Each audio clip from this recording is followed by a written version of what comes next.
How's it going, guys? Welcome back to the channel. So, are we going to see some Calcutta craziness happen this weekend? Obviously, we have England versus Scotland happening just a couple of days away from now. So, I wanted to give a little bit of a quick preview before the game. So, could we see both Finn Russell and Finn Smith play? Could we see Marcus Smith at 15, or is he going to be at 10? What's going to happen with Finn Russell? Is he? Are they going to give him? Is he going to be fit and ready to play? Let's go through it. So, first up, Finn Russell. Let's go through the injuries that happened in Scotland's last game. So, obviously, we had the head smash between Finn Russell and Darcy Graham, which ended up with Darcy Graham leaving the pitch on a stretcher with his head just wrapped up. And then you had Finn Russell, who he got sent off for the assessment, a concussion assessment. Apparently, he passed the concussion assessment, but he then came on. Well, as he was getting ready to come back on, there was a lot of back and forth. He was taking off his jacket, getting himself ready, and then he ended up getting pulled up by the I think it was the medical coach that said, "Look, you aren't in your right space." Although he did pass the tests,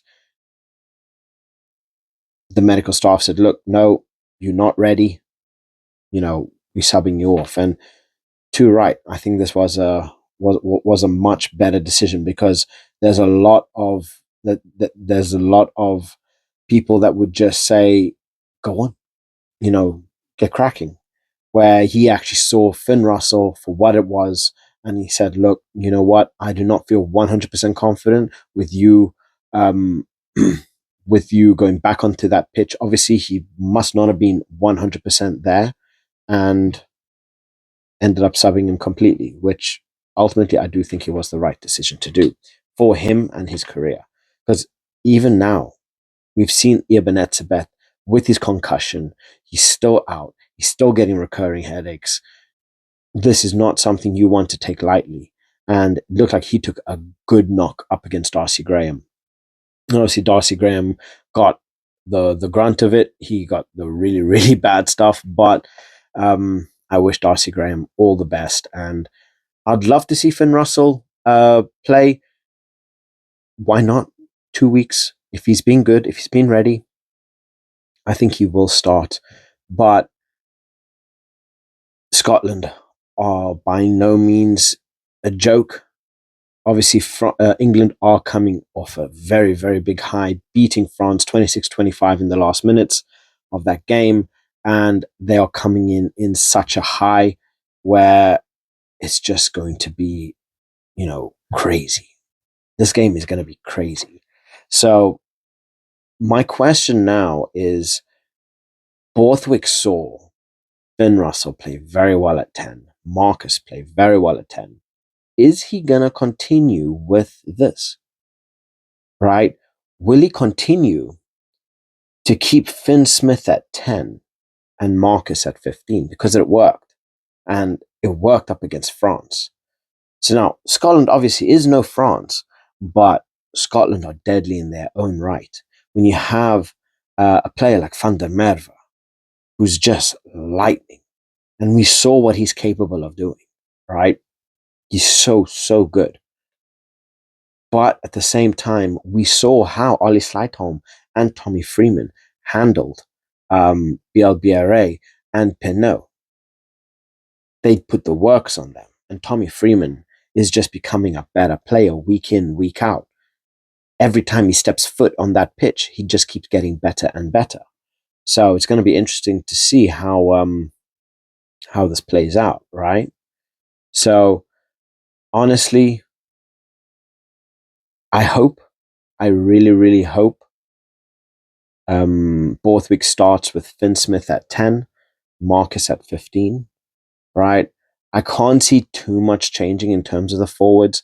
I think we are still going to see Genge, Cowan-Dickey, Stewart, and then having the likes of Itoje, Ben Earl. I think they will give Tom Curry a rest, though. I can see, I can see them giving Tom Curry a rest because look, the guy, he's giving everything he possibly can, week in, week out. The guy can practically, he's practically crawling off. He's crawling off the pitch after the effort that this guy puts in to play for England. I mean, damn, the guy practically has a metal hip, and he gives in 110%. He's willing to die on that field. And the guy deserves a rest. He's not going to want it, but just put someone else on just for Scotland. He's a big player not to have. Maybe have him come on for the last 20 minutes. Be that impact player, right? Which, like, I'm pretty certain they're going to use Jamie George for, is to have that impact player come on maybe on the 60th minute and just tear up some heads. He needs a rest. He needs to recover properly. And then, honestly, in terms of the backs for England, the way I see it is, if it's not broken, don't fix it. Right. And I think the way England played up against France was brilliant. And I think that selection will be able to tear up Scotland. Just my opinion, though. So when we look at that Saints combination, right? And plus, we also get to see Coles, that has now been brought up into the squad as well. And plus, Henry Pollock, he has been kept in the main squad. So that does lead me to believe that Henry Pollock isn't necessarily going to be going for the under 20s. They might actually have plans for him in the main squad, which would be lovely to see. But personally, if we can get Mitchell at 9, Finn at 10, Slightholm at 11, Freeman at 14, and then we have Lawrence at, let's say Slade at 12, Lawrence at 13, although Lawrence can practically play the 12, and then we have Marcus at 15. I think that is scary. I don't know. You guys let me know, but I think that could genuinely be scary. Plus, we have Fojo, Poku Fojo. He's ready as well, so he could come in and just destroy some people as well. So it's England have some serious talent, and I am actually really impressed with them in the Six Nations. They do not look like the side that they were in the Autumn Nations last year. They are filled with fight, and that is the one thing that I said in that Autumn Nations. They don't have that fight. They don't have that drive. It's that passion to wear that shirt, which it looks like they have. This Six Nations has been a complete U-turn for England. Yes, they did lose to Ireland, but look at the other performances that they are putting in. Look at the performances, and this is a start, and this is a brilliant start, right? At this moment in time, Ireland are like Leinster, practically unbeatable, right? Ireland are a class above pretty much everybody. And if England continue with this, they continue with the development, they will most certainly be a scary squad to face in the 2027 World Cup, especially with the likes of Henry Pollock just killing people and taking names and being 21 years old. The guy is phenomenal. So never mind when he gets that 2027 World Cup. We have some serious talent here that can truly make a difference, right? They need to utilize this as much as possible, and I think they're doing a brilliant job for England this year. That's just my opinion, though. Obviously, there's always people that are going to hate on England, but from where I saw England last year, they have completely changed my mind. And it's not necessarily because of the results, right? The results can sway anyway. It is that fight and that desire that they are putting in to winning. It is that fight where in the autumn nations, by the time it hit 50, 60 minutes, they were dead. They were depressed. They weren't in their right heads. But now it seems when it gets to that 60, 70th minute, they are fighting, right? And this leads me to believe that performance that they put up against Ireland, which ultimately they did lose, but it's having that last burst that got them those late tries. I think it was the 74th minute and the 83rd minute or something like that. Where I think it was Tommy Freeman who got the last try. I can't remember exactly though, but what my point is, it's that fight that they had, and you look at every single game that they've played, they have that fight in them, right? And I don't know if it's the swap with Itoje being named captain. Maybe there has to be something that he's doing right, but he's getting the best out of his squad mates.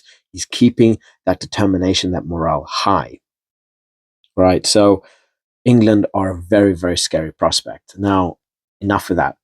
Let's go for Scotland. Because obviously, look, they're coming off of a loss. Yes, it's hard. They're going to be without Darcy Graham. I'm like 95% sure Finn Russell is going to be playing, but to what extent? I'm pretty certain he's going to be good to go. He's going to start, and he's probably going to play the entire 80 minutes.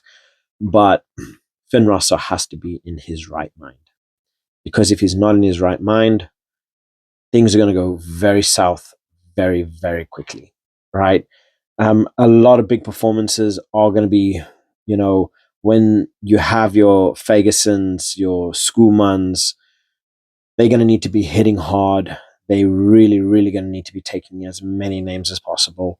The backs are going to have to work their backsides off. Hugh Jones is going to need to put in a stellar performance, like an absolutely stellar performance.